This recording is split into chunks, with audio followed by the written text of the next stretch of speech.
Segment 1, South Korea's military manpower crisis. South Korea, home of K-pop, kimchi, and now catastrophic manpower shortages. The country's army has shrunk by 20% in 6 years, dropping to 450,000 troops. That's a big drop from the early 2000s when they had 690,000. You know it's bad when the military's new recruitment strategy sounds like a late-night infomercial. Act now and we'll throw in an AI drone for free. The culprit? The lowest birth rate in the world, 0.75, and in some reports, 0.68. That's not a fertility rate, that's the score you get in mini golf when you cheat. By 2072, the population is projected to shrink from 51.8 million to 36.2 million, which means fewer soldiers, fewer taxpayers, and frankly, fewer people to argue with on the subway. North Korea, meanwhile, still has 1.2 million active troops. That's a lot of people to face down when your backup plan is hope the AI drones work and maybe the robots develop feelings. They're pivoting to a slimmer yet smarter military. AI avionics, autonomous patrols, unmanned aircraft. Because nothing says we're ready for war like an army of Roombas with grenades. And it's not just tech. They're changing who serves. In 2010, they started including men of mixed heritage who used to be exempt. It's a big cultural shift. South Korea's military identity has always been tied to national identity and masculinity. Now it's tied to how well you can code in Python and not crash a vertical takeoff drone. But here's the thing. Even the smartest AI can't replace a human soldier's intuition. You can't program a drone to smell that something's wrong. Well, you can, but then it's just a $2 million air freshener. Segment 2, China's diplomatic purge. Over in China, the political purge parade continues, and now they've added diplomats to the lineup. Liu Junqiao, a senior diplomat and possible future foreign minister, has been detained for questioning, which in Chinese politics means don't expect him back for tea. Liu had been traveling to more than 20 countries, meeting over 160 officials. That's a lot of networking for someone who's now on what I assume is the least fun staycation ever. This follows Xi Jinping's long-running purge campaign, originally billed as anti-corruption, but now upgraded to eliminate anyone who might one day have an opinion. It's not just rivals. He's purging loyalists, generals in the nuclear force, and senior finance officials. Some have even died in custody, which is a pretty permanent way to say you're fired. The Central Military Commission has gone from 7 members to 4. That's not a military leadership council. That's a bad golf foursome. This kind of paranoia creates a government that's both hyper-centralized and incredibly brittle. Nobody wants to tell Xi he's wrong, which means when they make a mistake, it's a very big one. Imagine China's foreign policy being run like a group chat where everyone's too afraid to type. That's a lot of silence before someone finally sends, okay. For other countries, it's a nightmare for diplomacy. You never know if the person you just had a handshake deal with will even have a job tomorrow or a phone you can call. That makes long-term agreements tricky. It's like signing a 30-year lease with a landlord who might move to another country overnight. Segment 3, Texas Democrats walk out. In Texas, democracy has been replaced with a tense game of political hide and seek. Democrats have walked out to block a vote on new district maps, and Republicans can't find enough lawmakers to meet quorum. This is the 3rd time in a week they've come up short, kind of like Greg Abbott's ability to take a joke. Republicans are now so desperate they brought in the FBI. That's right, in Texas, they're treating absent lawmakers like fugitives. Somewhere, there's probably a most wanted poster with the legislator's face and the crime listed as not showing up for work. Ken Paxton, who's no stranger to legal drama, has sued Beto O'Rourke, claiming his group funded the Democrats' escape, and they're pushing the state Supreme Court to remove 13 lawmakers. Democrats say removal needs a 2/3 chamber vote, not a court order, which means this whole thing could drag on longer than a Texas summer. The irony here is delicious. Texas Republicans claim Democrats are abandoning their office while trying to gerrymander them into political extinction. It's like locking the doors, then yelling at the other guy for not coming in. Segment 4, Baltimore mass shooting. Baltimore had yet another tragic mass shooting. 6 people hurt, including a 5-year-old girl. The child was hit in the hand. Let that sink in. A kindergartner wounded by gunfire in her own neighborhood. This is what makes America's gun crisis so exhausting. It's not just big headline-grabbing tragedies. It's the daily random violence that leaves kids growing up thinking duck and cover is just part of the after-school routine. And the political response? Thoughts and prayers. That's it. It's the same prescription we've been writing for decades, but no one's actually taking the medicine. Segment 5, Maine paddleboarder murder case. In Maine, the community of St. George is still reeling from the killing of Sunshine Stewart, a 48-year-old woman found dead after paddleboarding. A 17-year-old has been charged, but authorities aren't saying much about motive. It's one of those cases that rattles a small community to its core. Stewart wasn't just a name in a police report. She was described as an independent spirit, a loyal friend. Now there's going to be a maritime memorial in her honor. Because when a crime is this senseless, the only thing left is to gather, remember, and hope the justice system gets it right. Segment 6, San Antonio Sacred Birds lawsuit. And finally, Texas again. But this time it's about sacred birds. The Lipan Apache Native American Church sued San Antonio to protect a flock of cormorants at Bracken Ridge Park. To the church, the birds are sacred messengers, tied to centuries-old ceremonies at a spring called the Blue Hole. The city says the birds' waste is a health hazard and wants to deter them using lasers, drones, and fireworks. Basically, a rave without the music. Court sided with the city, saying public health outweighs religious claims if the measures are the least restrictive, which is lawyer speak for, sorry birds. It's a classic American legal dilemma, sacred traditions versus government maintenance plans. And in this case, the city's interest in keeping kids safe from bird poop won out. Still, the church vows to keep fighting for their spiritual ecology. Because some things, whether you believe in them or not, are worth more than a retaining wall. Segment 7, CDC campus shooting. The CDC, you know, the place that's supposed to keep us safe from viruses, just experienced an attack from something much harder to vaccinate against: bullets. A suspect opened fire on the campus, damaging buildings and killing a police officer. Authorities have now identified the shooter, but that doesn't make the loss sting any less. We reached a point where even a disease control facility isn't immune from America's other epidemic: gun violence.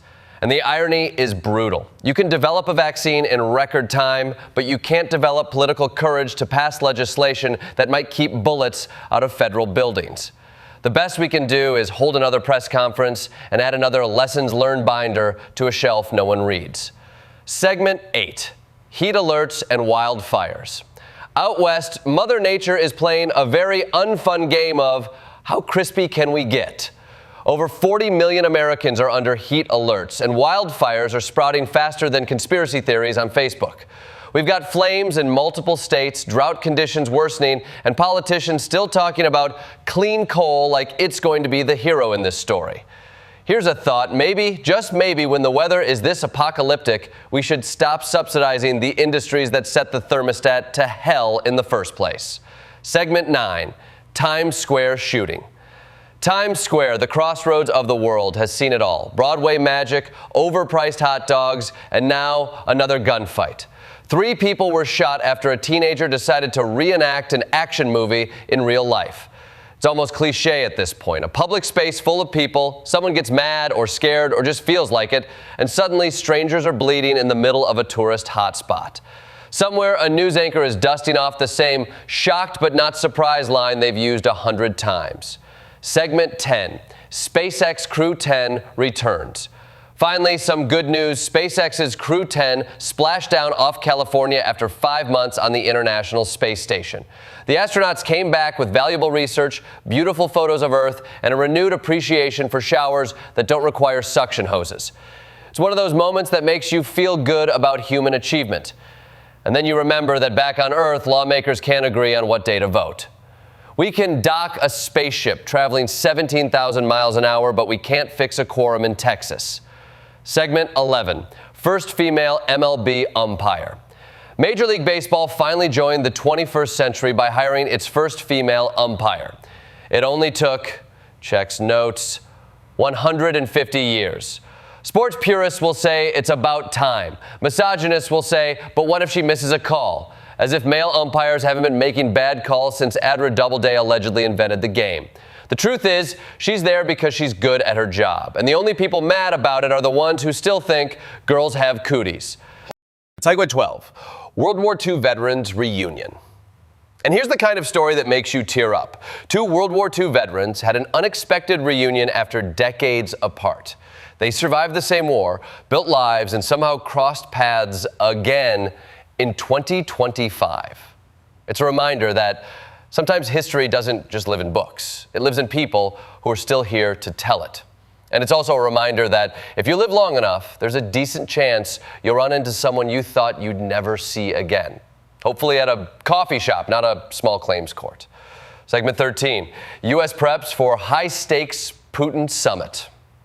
The U.S. is huddling with allies ahead of a high-stakes summit involving Vladimir Putin, because nothing says productive international dialogue like spending hours prepping for a conversation with a man whose hobbies include judo, shirtless horseback riding, and casually threatening nuclear war.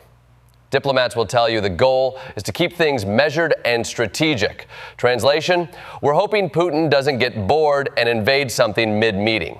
It's like poker. Only everyone's playing for the deed to Eastern Europe. Segment 14, White House versus Harvard. The White House is ramping up its attacks on Harvard University, which makes sense. When you're running the country like a group project where no one did the reading, you're not a big fan of places that value reading. The criticism ranges from accusations of elitism to complaints about diversity policies. And I have to say, if you're the president and you're picking fights with a college, maybe you're not focused on the right final exam. Segment 15, Mexico denies Trump military operation claims. Mexico says it never happened, specifically that Trump never ordered U.S. military forces into Mexico to target cartels, which means either Mexico is telling the truth or the operation was so bad they're pretending it was a Netflix show that got canceled after one episode. Either way, this is a reminder that military diplomacy isn't just about where you put the troops. It's also about who's going to deny it later. Segment 16, surprise Federal Reserve resignation. A sudden resignation at the Federal Reserve has Wall Street clutching its pearls, and not the fake ones they give out at shareholder meetings. The surprise departure opens the door for Trump to appoint someone new, which means the Fed could soon be run by a guy whose main qualification is winning a reality show about penny stocks. Segment 17, Israel's mass rallies. Tens of thousands took to the streets in Israel after a controversial Netanyahu decision. In Israeli politics, controversial is like saying bagel-shaped. It's implied. The real question is, which controversy is this? The man collects them like commemorative spoons. Segment 18, Ukraine and Europe counter Putin ceasefire. Ukraine and its European allies are cooking up a counter-proposal to Putin's ceasefire offer. That's diplomatic speak for, we read your terms and LOL, no. In war, a ceasefire isn't always peace. Sometimes it's just the halftime show before the second half gets uglier. And right now, Kyiv's not interested in playing Putin's version of the game. Segment 19, British aid to Maldives airports. The British High Commission in Male donated first aid gear to the Maldives Airports Company, which is great, because when you think of airports, you think overpriced water, long lines, and a surprising number of people needing medical attention after trying to lift their own luggage. Segment 20, tariffs and the chip dilemma. There's still debate over whether Trump's tariffs are fixing the U.S. chip-making problem. Spoiler, they're not. If anything, they've made it harder to import the parts needed to build the factories that make the chips. It's like locking the door before you bring in the furniture. Segment 21, AI hedge fund boom. Billions are flowing into hedge funds betting on AI, which is perfect. AI already threatens to replace half our jobs, so why not let it also control where all the money goes? At this point, our retirement plans might as well be managed by ChatGPT wearing a visor. Segment 22, Warby Parker's $95 glasses. Warby Parker has kept their glasses at $95 for 15 years. In today's economy, that's basically sainthood. If other industries followed suit, we'd still be buying $1.50 movie tickets and a cup of coffee that didn't cost the GDP of a small island nation. Segment 23, Argentina's economic data cautionary tale. Argentina is now the what not to do example for politicians meddling with economic data. It's like cooking the books, but instead of a Michelin star, you get IMF loan terms. Segment 24, pension funds quantum shift. A major pension fund dumped Alibaba stock to invest in quantum computing companies. Nothing says we're thinking long term like betting retirees' money on technology that might break the universe's math rules before they can cash out. Segment 25, NFL scare at Lions versus Falcons. A frightening moment in the Lions-Falcons preseason game had everyone holding their breath.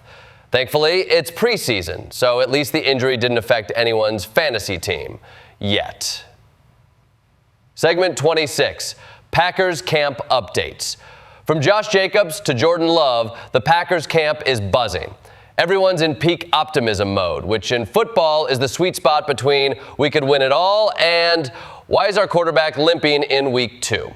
In closing, so that's August 10th, 2025, a day where South Korea needs more people, China needs fewer purges, Texas needs a quorum, and the rest of us need a drink.